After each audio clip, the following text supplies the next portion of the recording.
যদিও কাজটা একটু রিস্ক হয়ে যায়, বাট ব্যাপার না, তাড়াতাড়ি যাওয়ার জন্য এরকম একটা রিস্ক নেওয়া যেতেই পারে। আরে এই ভাইয়া তো দিছে, আমি যেতে পারতাম না তাইলে এদের মতো শর্টকাট দিয়ে চলে যেতে পারতাম, কিন্তু এখানে ডিভাইডার যেটা আছে সেটা অনেক উঁচুতে। আরে এই ভাইয়া তো দিছে কাজ কইরা, তাহলে আমি একটা চান্স নিয়েই নিই।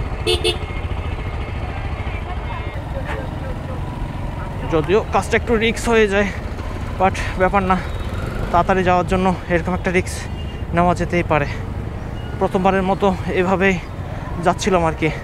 আচ্ছা দেখা যায়, তাও যদি তাড়াতাড়ি যেতে পারে আর কি। আর ওইদিকে ব্রিজের ওইদিকে তো প্রচুর পরিমাণে জ্যাম আছে, আর এইদিকে ভাই যেখানে 3 চাকার টমটম চলে যেতে পারতেছে সেখানে আর 2 চাকার বাইক আর এমন কি। আচ্ছা, মূল কারণটা হয়তো বাইদিকে হইতে পারে, রাস্তার কাজ চলতেছে সেটার জন্য জ্যামটা হইতে পারে।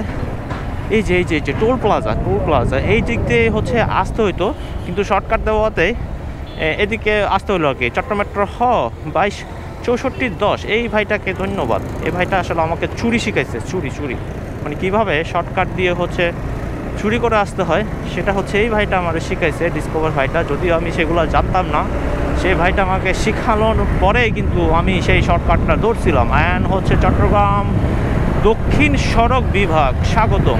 আমরা এখন সম্ভবত কি বলে এটারে, দক্ষিণ সড়ক বিভাগে বলে, নতুন ব্রিজ ক্রস করছে এবং ওইদিকেই যাবো আর কি। রে বুকে একেবারে ধুরফুর করতেছে, মানে মনে হচ্ছে আমি অনেক বড় একটা চুরি করে আসছি। চুরি করে রাস্তাটা পার হয়ে মনে হচ্ছে অনেক বড় একটা চুরি করে আসছি, মানে ধরা খাই নাই এমন একটা অবস্থা আর কি। আর বলখালি কানাঙ্কপাড়া বাম দিয়ে হয়তো বা, আর আমরা যাবো সোজা একটা 3 রাস্তা পাবো, সেদিক দিয়ে ডানে টার্ন নিব, সেদিকে যাইতে হয় পার্কির চর। তো সময় এখন প্রায় 12টা বাজে।